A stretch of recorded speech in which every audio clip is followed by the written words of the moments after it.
ऐ बाप, मैं तेरा शुक्र अदा करता हूँ तेरे जिंदा कलाम के लिए। जितने भी तेरे बेटे बेटियां मौजूद हैं, इनके जहनों को खोल दे, इनके दिलों को तैयार कर, ताकि ये तेरे कलाम को सुने, समझे और इस पर अमल करे। तेरी बरकत हर जिंदगी को छुए और तेरा जलाल जाहिर यीशु के नाम। आमीन।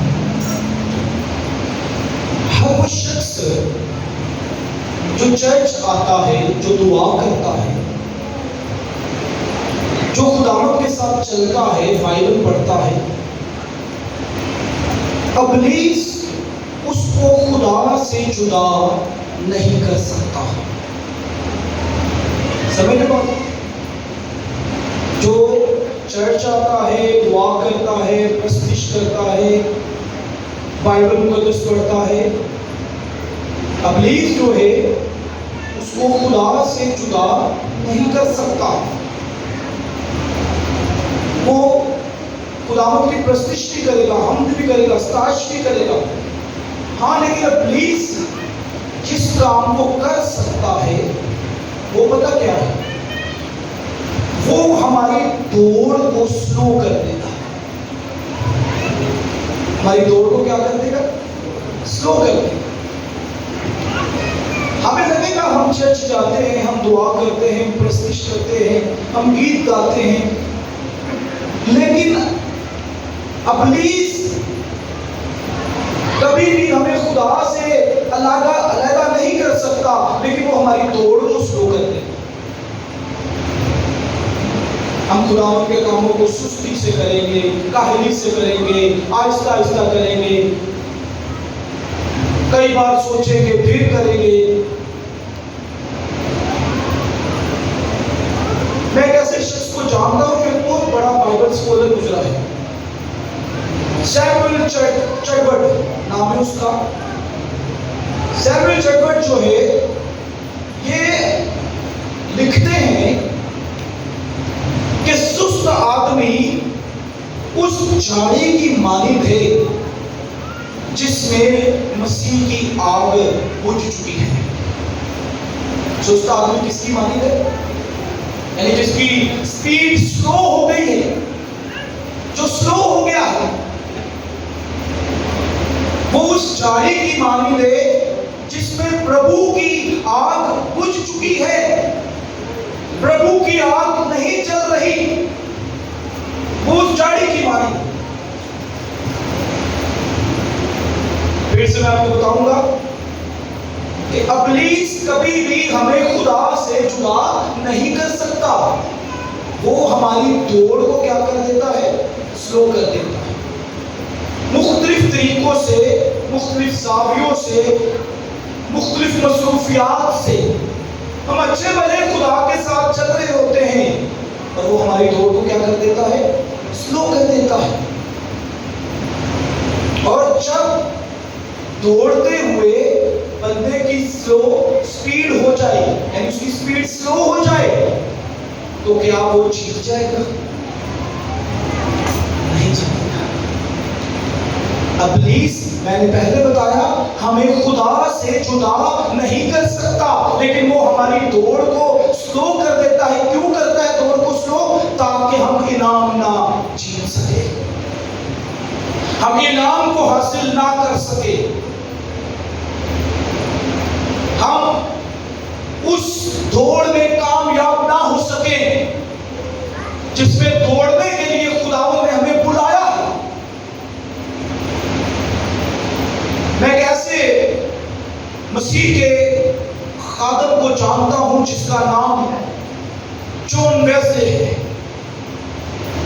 जॉन वेस्ले ने अपनी जिंदगी में 40,000 मैसेज सुनाए। कितने? 40,000 मैसेज सुनाए। 200 से ज्यादा उसने किताबें लिखी और 2.5 लाख मील सफर घोड़े पर बैठकर उसने तय किया। यानी घोड़े की गद्दी पर बैठता 2.5 लाख मील सफर वो प्रचार करता, बाइबल मुकद्दस की तालीम देता। एक वक्त आया जॉन वेस्ले बूढ़ा हो गया, 85 साल उम्र हो गई। और जब उसकी उम्र 85 साल हो गई तो जॉन वेस्ले कहता है कि मैं सुबह 5 बजे से पहले उठ जाता, प्रभु की आराधना के लिए, खुदावंद की प्रस्तुति के लिए, खुदावंद की बंदगी के लिए, और दुआ करता। और दुआ के बाद मैं अपने कमरे से बाहर, अपने घर से बाहर जाकर बैठ जाता और फिर लोगों को खुदावंद के कलाम की खुशखबरी सुनाता। लोग आते, मैं उन्हें कलाम की बातें बताता। सुबह से शाम तक मैं लोगों को खुदा के कलाम की बातें बताता रहता। एज कितनी है? 85 साल, बुजुर्ग हो चुका है। एक दफा एक शख्स उनके पास आया और उसने उनसे कहा कि पास्टर, तूने 40,000 मैसेज अपनी जिंदगी में सुनाए, 200 से ज्यादा किताबें लिख दी, 2.5 लाख मील सफर तूने घोड़े पर बैठ कर तय किया, जाकर जगह जगह कलाम की मुनादी करता रहा, गांव में गया, शहरों में गया, कस्बों में गया, पहाड़ी इलाकों में गया, वो जहां तक खुदा का कलाम नहीं पहुंच सकता था तू वहां पर गया और तूने कलाम की मुनादी की। अब तेरी उम्र 85 साल हो चुकी है, तो अब तू बस कर दे, रिटायरमेंट भी ले ले खिदमत से। तो जॉन वेस्ले ने उसको पता क्या जवाब दिया? उसने कहा, मैं खुदावंद का काम करता रहूंगा, मैं अपनी उस स्पीड को स्लो नहीं करूंगा, मैं सुस्त नहीं ठहरूंगा, क्योंकि मैंने खुदावंद का काम करना है। और ये मैंने इसलिए करना है कि अगर प्रभु जब आए तो मुझे सुस्त ना पाए, बल्कि मैं अंजील सुनाता हुआ आसमान पर उठाया जाऊं। हालेलुया। मैं अगर जोरदार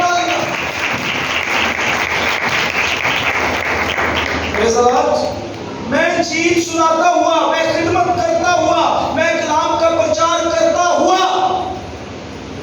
इस रूए जमीन से उठाया जाऊं। मैं मसीह के साथ चलते हुए कभी भी स्लो नहीं होना चाहता।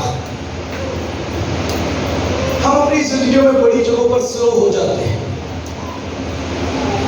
कोई बात नहीं, अभी कोई टाइम नहीं गुजरा, थोड़ी देर बाद दुआ कर लेंगे, थोड़ी देर बाद दुआ कर लेंगे, ऐसे कहते कहते सारा दिन गुजर जाता है और यीशु हमारा इंतजार ही करता रह जाता है। Slow life.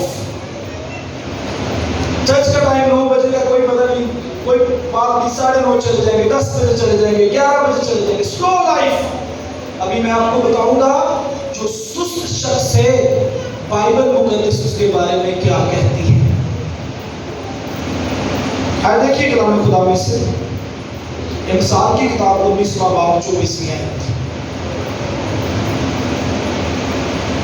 सुस्त आदमी अपना हाथ थाली में डालता है और इतना भी नहीं करता कि फिर उसे अपने मुंह तक लाए। सुस्त आदमी क्या करता है? अपना हाथ थाली में डालता है, खाने वाली थाली में डालता है, और फिर इतना भी नहीं कर पाता कि उसको अपने मुंह तक ला सके। ये है सुस्त आदमी। 21वें बाब की 25वीं आयत देखिए, इमसाल 21वां बाब 25वीं आयत लिखा है, काहल की तमन्ना उसे मार डालती है। जो काहिल है, जो सुस्त है, उसकी तमन्ना क्या करेगी? उसे पूरी नहीं होगी, वेट कर करके मर जाएगा, क्योंकि काहिल सुस्त है। अगर दौड़ में दौड़ने वाला होता तो क्या करता? कभी भी ना मरता, बल्कि अपनी तमन्ना को पूरा करता। लिखा है, काहिल की तमन्ना उसे मार डालती है, क्योंकि उसके हाथ मेहनत से इनकार करते हैं। उसके हाथ मेहनत से इनकार करते हैं। तो आज जो पैगाम मैं आप तक शेयर करूंगा या कर रहा हूं, उसका टॉपिक है, हम दौड़ेंगे और जीतेंगे। हालेलुया। चले दूसरे की तरफ देखकर कहें, एक दूसरे की तरफ देखें। एक दूसरे की तरफ देखे और कहे हम तोड़ेंगे और जीतेंगे। बहन बहनों को भी तो भाई भाई एक दूसरे पर पूरी देख के ना जाए तो मैं बच के देख रहा हूँ, ठीक है।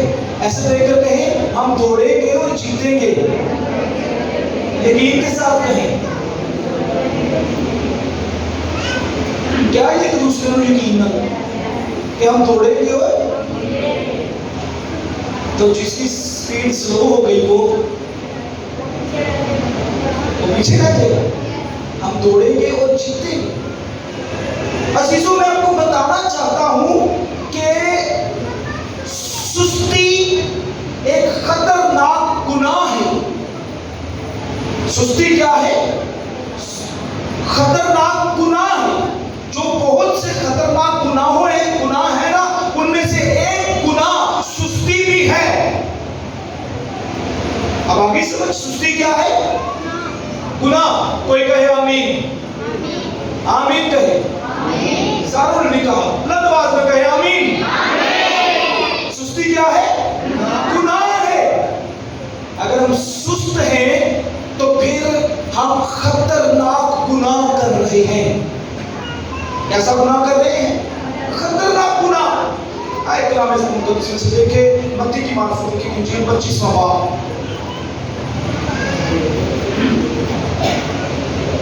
10 कुंवारियों की मिसाल। यहां हमें 5 वो कुंवारियां नजर आती हैं जो स्लो नहीं है और 5 वो हैं जो स्लो हैं।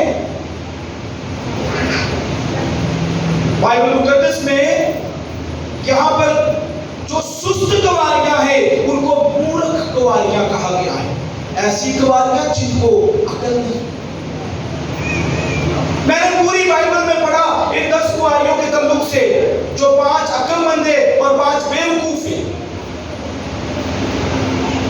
कलाम में लिखा है जो अक्लमंद थी, जिनकी मशक़ें चल रही थी, दूल्हा आया और उनको अपने साथ लेकर चला गया। लेकिन जो 5 बेवकूफ थी वो बाहर रह गई। मैंने कहीं पर भी नहीं पढ़ा कि ये जो 5 बेवकूफ थी ये नाफरमान थी, ये झूठी थी, ये बदकिरदार थी, ये गुनाहगार थी, ये बुतप्रस्त थी। कहीं नहीं पढ़ा। ऐसा कुछ नहीं है। अगर ये है तो ये क्या है? ये सुस्त है। ना ये गुनाहगार थी, ना ये बदकिरदार थी, ना ये बुतों की पूजा करती थी, ना ये खुदावंद की नाफरमानी करती थी। लेकिन क्या थी? सुस्त। और सुस्त होने की वजह से ये दूल्हा के साथ ना जा सके।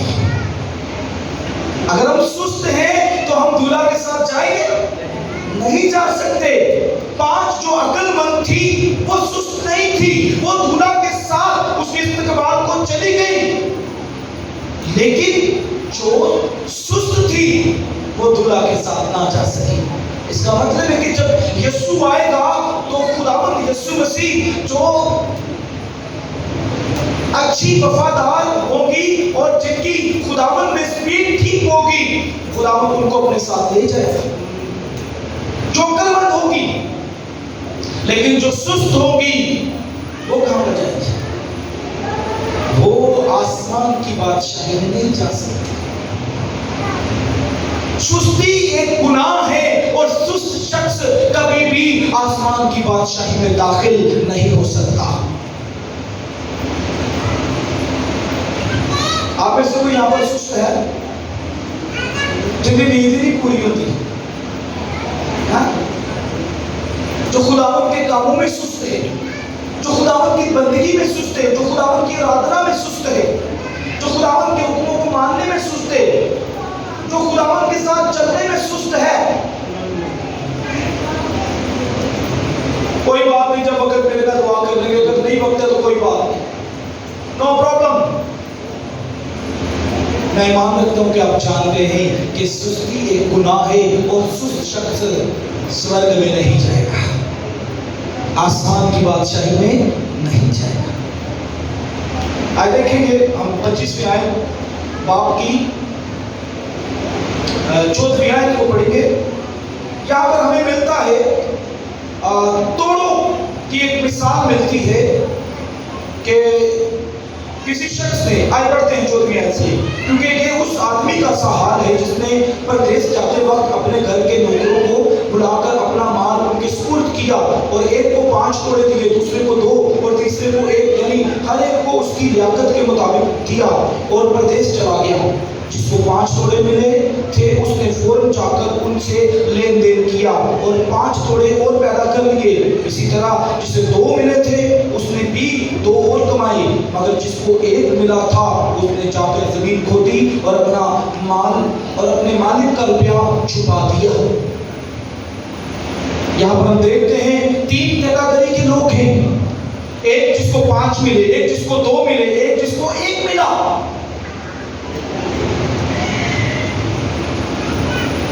मैंने आज तक ये महसूस नहीं किया कि खुदावंद ने किसी को बरकत नहीं दी। खुदावंद किसी ना किसी को जरूर बरकत देता है, खुदावंद सबको बरकत देता है। जिसको 1 मिला उसने क्या किया? उसने अपना तोड़ा जमीन में दफन कर दिया, जमीन खोदी और उसमें बंद करके रख दिया। आए पढ़े उसके साथ हुआ क्या? बड़ी मुद्दत के बाद उन नौकरों का मालिक आया और उनसे हिसाब लेने लगा। जिसको 5 तोड़े मिले थे वो 5 तोड़े और लेकर आया और कहा, ऐ खुदावंद तूने 5 तोड़े मेरे सुपुर्द किए थे, देख मैंने 5 तोड़े और कमाए। उसके मालिक ने उससे कहा, ऐ अच्छे और ध्यानदार नौकर, शाबाश, तू थोड़े में ध्यानदार रहा, मैं तुझे बहुत चीजों का मुख्तार बनाऊंगा। अपने मालिक की खुशी में शरीक हो। और जिसको 2 तोड़े मिले थे उसने भी पास आकर कहा, ऐ खुदावंद तूने 2 तोड़े मेरे सुपुर्द किए थे, देख मैंने 2 तोड़े और कमाए। उसके मालिक ने उससे कहा, ऐ अच्छे और ध्यानदार नौकर, शाबाश, तू थोड़े में ध्यानदार रहा, मैं तुझे बहुत चीजों का मुख्तार बनाऊंगा। अपने मालिक की खुशी में शरीक हो।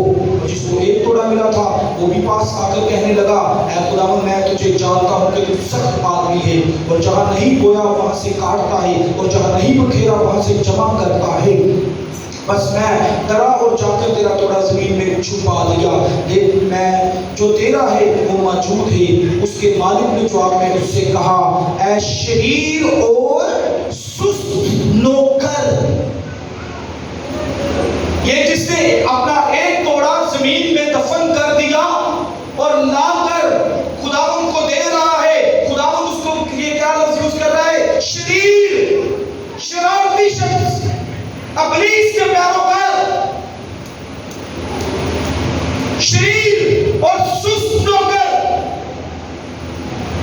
तू जानता था कि जहां मैंने नहीं बोया वहां से काटता हूं, और जहां मैंने नहीं बखेरा वहां से जमा करता हूं। बस तुझे लाजिम था कि मेरा रुपया साहूकारों को देता, तो मैं आकर अपना माल सूद समेत लेता। अजीजों, ये एक शख्स यहां मौजूद है जिसको 1 तोड़ा मिला और इसने उसको जमीन में दफना दिया। ये सुस्त है। जिसको 5 मिले उसने 10 कमाए, जिसको 2 मिले उसने 4 कमाए। जब बरकत मिलती है उस बरकत के साथ और बरकत को अपनी जिंदगी में रिसीव करें। नरनहार गोंके अपनी किताब में लिखते हैं कि आपकी जिंदगी में ब्लेसिंग रुल कुदस के फलों की मानिंद है। जब आपकी जिंदगी में बरकत मौजूद है तो वो बरकत जो आपकी जिंदगी में मौजूद है, अगर आप उसमें ध्यानदार है, उस बरकत के साथ और बरकतें भी जुड़ती जाएंगी। जब हम उस बरकत के साथ ध्यानदार रहेंगे जो खुदा ने हमें दी है, तो फिर कोई और बरकत हमें नहीं मिल सकती। अपनी जिंदगी में जो खुदा ने आपको दिया है उसके साथ मुखलिस रहें, फिर आपके साथ बाकी बरकतें ऑटोमेटिकली जुड़ती जाएंगी। कभी हम आपके लिए ये दुआ नहीं करते कि खुदावंद इनको रूह कुदस के 9 फल दे दे। हम ये कहते हैं इन्हें रूह कुदस का बपतिस्मा दे दे। जब रूह कुदस का बपतिस्मा आपकी जिंदगी में होगा तो रूह के 9 फल आपके अंदर होंगे। उन्हें उभारना कैसे है ये आपकी स्पीड बताएगी। आप उसमें चलते कैसे हैं, आप उस एक फल में कितने दयानतदार है, कितने वफादार है। रूह कुदस के फलों में पहला फल मोहब्बत है। आप में मोहब्बत कितनी है, और वही मोहब्बत की स्पीड आपकी जिंदगी में बाकी फलों को भी ऑटोमेटिकली मैग्नेट की तरह उसके साथ अटैच कर दी जाएगी। ये आपकी स्पीड पर डिपेंड करता है कि आपकी उसमें स्पीड कितनी है। यहां पर खुदा एक नौकर से बात कर रहे हैं कि तू शरीर और सुस्त है। यहां पर खुदा ने एक नौकर को बरकत दी। हम यहां पर कितने बैठे हैं, हम में से किस किस को खुदा ने कोई ना कोई बरकत दी है कि नहीं दी है? आज खड़ा करें। आपके पास कोई ना कोई बरकत है। किसी के पास घर की बरकत है, औलाद की बरकत है, पैसे की बरकत है, अच्छी जिंदगी की बरकत है, नेमतें हैं, बरकतें हैं। किसी के पास ये सारा कुछ है। कोई एक बरकत या बहुत सी बरकतें आपकी जिंदगी में हैं। इसने अपना तोड़ा मिट्टी में दबा दिया। आदम ने भी क्या किया? आदम ने भी जो कुछ खुदा का कलाम था अपने अंदर दबा के रखा, क्योंकि आदम भी मिट्टी से लिया गया और बनाया गया, और हम सब भी मिट्टी से बनाए गए। इस एक शख्स ने भी मिट्टी में अपना तोड़ा दफन कर दिया। आज हमें जो बरकत मिली होती है, हम उसे क्या करते हैं? मिट्टी में दफन कर देते हैं। खुदावंद ने अगर हमें प्रस्तिश की बरकत दी है, उसे अंदर दफना के ना रखें, उसे बाहर निकालें। खुदावंद ने अगर आपको प्रचार करने की बरकत दे रखी है, गली गली जाए, दरवाजा खटखटाए और दरवाजे खोले और उनको कलाम की मुनादी का पैगाम दे। ये बरकत है।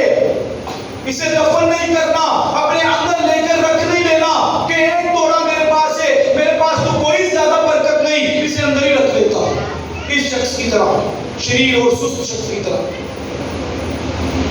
आपकी जिंदगी में जो जो बरकत है उसको पॉलिश करना शुरू करें, उसे उभारना शुरू करें, उसमें दौड़ना शुरू करें, उसमें काम करना शुरू करें।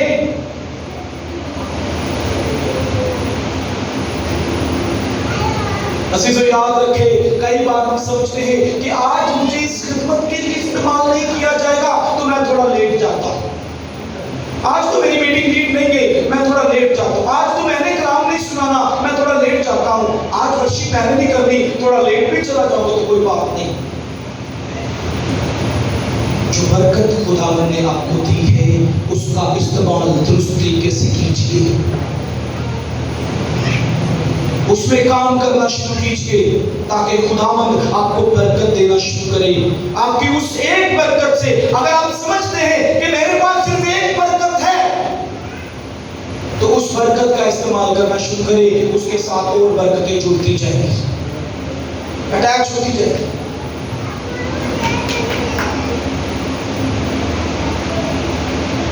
अगर आप चर्च में सिर्फ और सिर्फ प्रस्तिश के लिए आए हैं, एक वक्त आएगा खुदावंद आपको पुलपट पर कलाम के लिए खड़ा कर देगा। हालेलुया। सिर्फ अपनी दौड़ को दुरुस्त रखें। लेकिन अगर आपके ज़हन में ये है, आपने उस दौड़े को अंदर ही दफना लिया है और कह दिया कि मैंने गीत गाया है, ओके, अब मुझे और प्रस्तिश करने की जरूरत नहीं। आपके पास जो बरकत है उसमें काम करना शुरू करें। अगर ये काम करता उस शख्स की तरह जिसको 5 मिले थे उसने 10 कमाए, जिसको 2 मिले थे उसने 4 कमाए, तो अगर इसको 1 मिला था कि 1 के साथ 1 बना सकता था और खुदावंद इसे शाबाश देता। पता है इसके साथ क्या हुआ? आए बढ़ गई। बस 28वें आयत में, बस इससे वो तोड़ा ले लो और जिसके पास 10 तोड़े हैं उसे दे दो। अगर आप अपनी बरकत के साथ मुखलिस नहीं ना, आपकी बरकत आपसे ले ली जाएगी। अगर आपने अपनी बरकत लेकर अंदर ही रख ली है, उस बरकत से हो सकता है बहुत सी रूहें बच जाती, बहुत सी जिंदगियों में खुदावंद का काम हो जाता। लेकिन आपने क्या किया? आपने उस बरकत को अंदर ही दफन कर लिया। उस तोड़े को बढ़ाने की कोशिश ही नहीं की। क्या लिखा है? क्योंकि जिसके पास है उसे दिया जाएगा और जिसके पास ज्यादा, उसके पास ज्यादा हो जाएगा, मगर जिसके पास नहीं है उससे वो भी जो उसके पास है ले लिया जाएगा। आप सुस्त शख्स की साथ जो होगा वो देखिए क्या होगा। और इस निकम्मे नौकर को बाहर अंधेरे में डाल दो, वहां रोना और दांत पीसना होगा। ये जो सुस्त शख्स है इसे जहन्नम में डाल दो। मैंने भी आपको बताया सुस्त कभी भी आसमान की बादशाही में दाखिल नहीं होगा। इसे वहां डाल दो जहां रोना और दांतों का पीसना।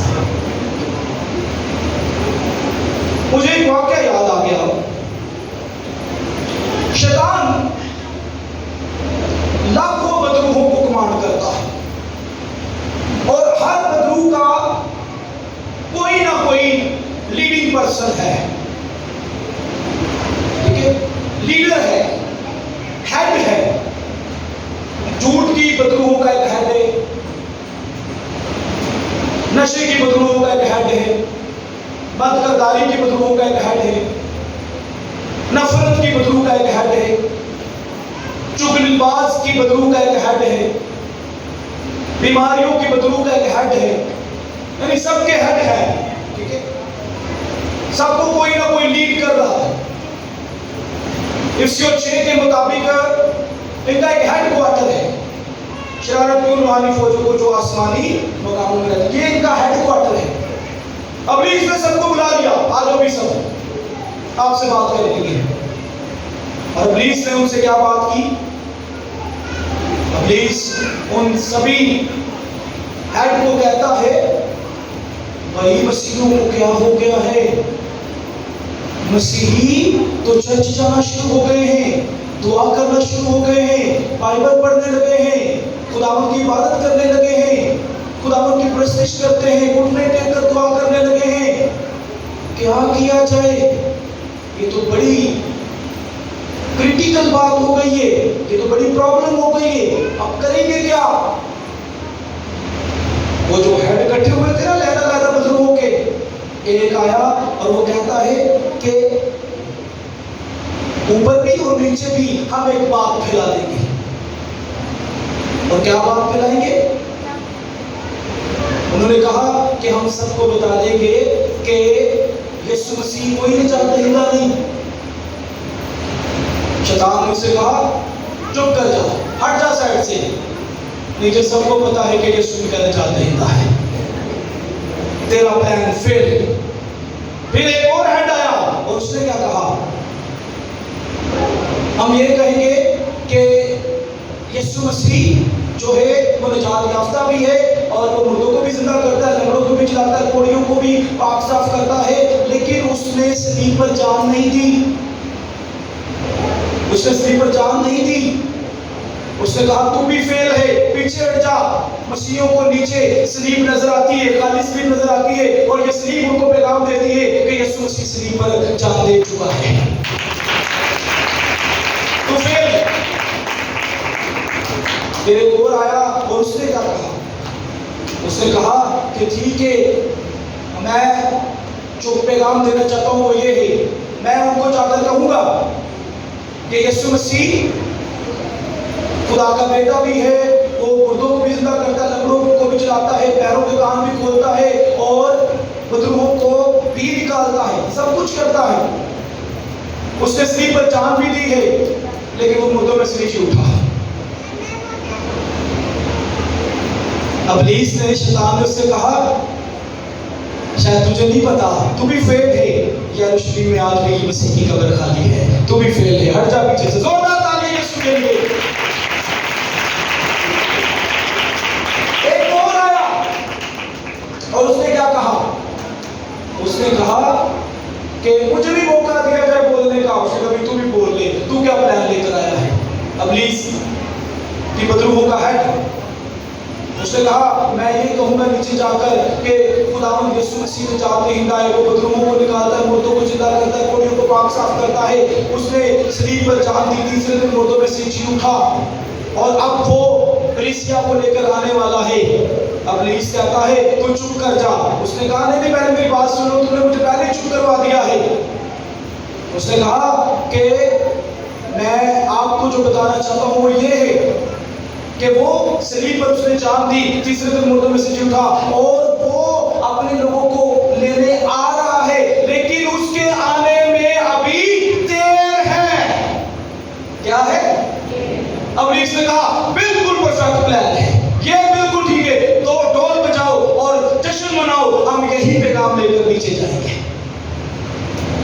हम यही पैगाम लेकर क्या करेंगे? नीचे जाएंगे और उनको पैगाम देंगे सब लोगों को। देखते हैं हमारी किताब में एक कैदी औरत जो है वो भी पैगाम देती है। ठीक है, हम यही पैगाम दे देंगे नीचे कि मसीह आने वाला है लेकिन देर है। चोरियां करो, डाके डालो, खून रेजिया करो, अभी मसीह को आने में देर है। ऐब जोइया करो, गुनाह करो, बदियां करो, बुरे काम करो, मसीह के आने में देर है। सुस्त हो जाओ, और जब सुस्त हो जाएंगे तो फिर कहां जाएंगे? जहन्नम में, क्योंकि सुस्ती एक खतरनाक गुनाह है। सुस्ती क्या है? एक खतरनाक गुनाह है। समझ आई बात की? इस एग्जाम्पल की मसीह के आने में देर है, लेकिन मगाशवा की किताब में यीशु यही पैगाम देता है, देख मैं जल्द आने वाला हूँ। हालेलुया, जोरदार ताली यीशु को। देख मैं जल्द आने वाला हूँ। हम कई बार इसलिए सुस्ती करके बैठे रहते हैं, वो कोई बात नहीं, थोड़ी देर गुनाह कर लेंगे, अभी मसीह के आने में देर है, अभी मसीह नहीं आया। हम दादे परदादों से सुनते आ रहे हैं, मसीह आ रहा है, मसीह आ रहा है, मसीह के आने में देर है। अजीजों, अपनी जिंदगी को कभी मसीह के आने के लिए सुस्त ना बनाए, बल्कि हर वक्त तैयार रहे। हो सकता है आप जिंदा ही उठा लिए जाएं और आसमान की बादशाही में दाखिल हो जाएं। कभी ना ये सोचे कि मसीह के आने को देर है, मसीह के आने में देर है, अभी जो दिल करता है करते जाए, खैर। दाऊद ने अपनी जिंदगी की कोई जंग नहीं हारी, हर जंग जीता, लेकिन बाइबल मुकद्दस में एक गुनाह ऐसा है जो दाऊद की सारी जिंदगी उसके साथ चिपका रहा। सारी फौज मैदान जंग में मौजूद है, जंग कर रही है, लेकिन एक वक्त आया कि दाऊद सुस्त हो गया, अपने घर में पलंग पर बैठा हुआ था। दूसरा शमूएल 11 बाब पहली आयत देखिए।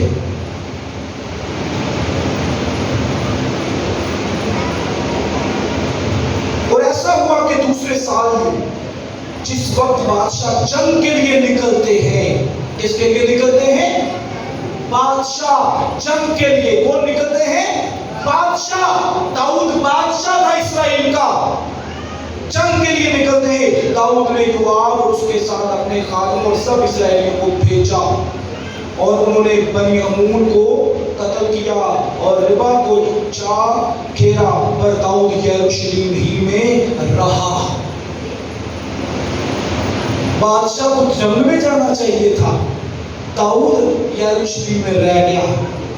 ठीक है, और क्या लिखा है? और शाम के वक्त दाऊद अपने पलंग पर से उठकर, कहां पर से उठकर? पलंग पर से उठकर, फौज मैदान जंग में है तो साहब पलंग पर सोते हैं। दाऊद कहां पर है? पलंग पर सो रहा है। सुस्ती गुनाह है, और कलाम में लिखा है, आए पढ़ेंगे, हुआ क्या? पलंग पर से उठकर बादशाही महल की छत पर टहलने लगा, और छत पर से उसने एक औरत को देखा जो नहा रही थी, और वो औरत नहायत खूबसूरत थी। तब दाऊद ने जब लोग बेचकर उस औरत का हाल दरियाफ्त किया, और किसी ने कहा क्या वो राम की बेटी बत्सबा नहीं जो हित्ती उरिया की बीवी है? और दाऊद ने लोग बेचकर उसे बुला लिया। वो उसके पास आई और उसने उससे सोबत की, क्योंकि वो नापाकी से पाक हो चुकी थी। फिर वो अपने घर वो चली गई, और वो औरत हामला हो गई। तो उसने दाऊद के पास खबर भेजी कि मैं हामला हूँ। दाऊद अपने हर काम में बेहतरीन साबित हुआ। खुदा ने कहा यीशु का बेटा दाऊद, मुझे मेरे दिल के मुआफिक मिल गया, लेकिन ये गुनाह सारी जिंदगी उसके माथे से नहीं हटा। हित्ती उरिया का गुनाह उसके माथे से कभी नहीं हटा, क्योंकि सुस्ती में किए गए गुनाह हमें जहन्नम में पहुंचा देते हैं। सुस्ती हमें जहन्नम में पहुंचा देती है।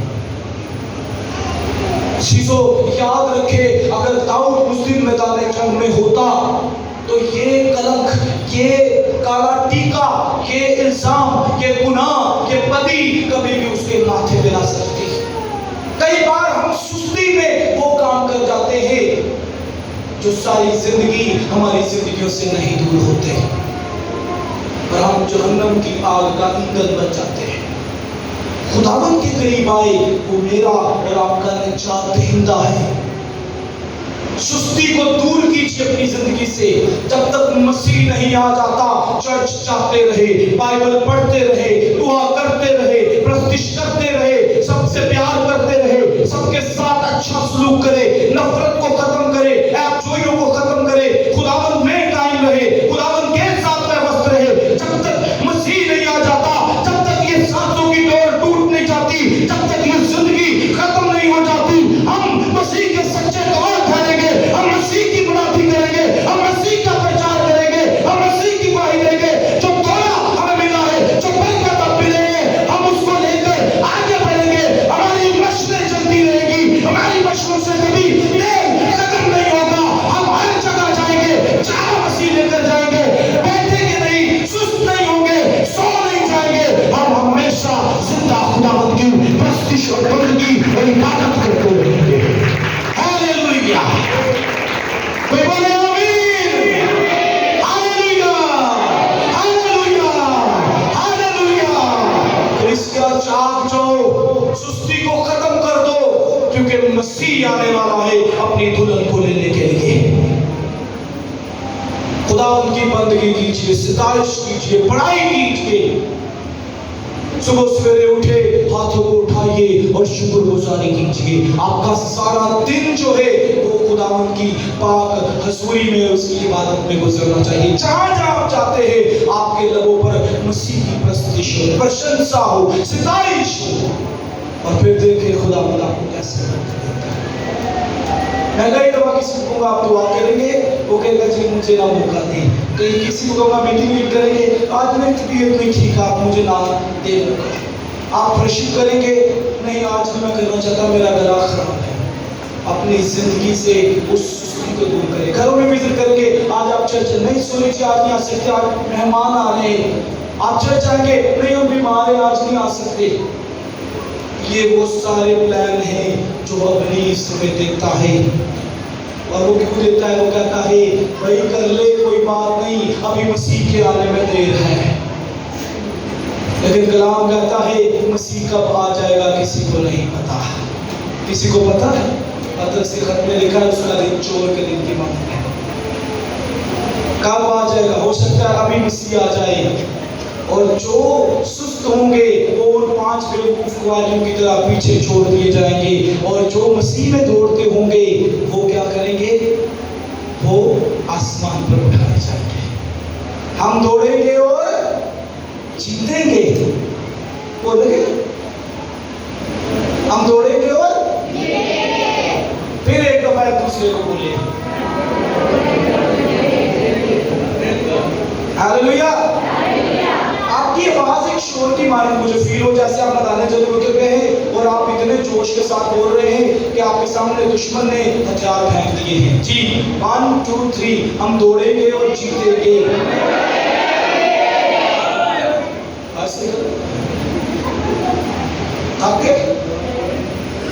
हम दौड़ेंगे और जीतेंगे, हम दौड़ेंगे और जीतेंगे, हम दौड़ेंगे और जीतेंगे, हम दौड़ेंगे और जीतेंगे, हम दौड़ेंगे और जीतेंगे, हम दौड़ेंगे और जीतेंगे। हालेलुया। यीशु के नाम में, यीशु के नाम में हम फतह पाते हैं। यीशु के नाम में, यीशु के नाम में शैतान दूर भागता है। यीशु मसीह के नाम का मुकाबला कौन कर सकता है? यीशु मसीह के कादर नाम में हम फतह पाते हैं। Hallelujah, hallelujah, hallelujah.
Hallelujah hallelujah hallelujah hallelujah hallelujah hallelujah प्यारा यीशु दुना चल आता है प्यारा यीशु दुना चल आता है प्यारा यीशु दुना चल आता है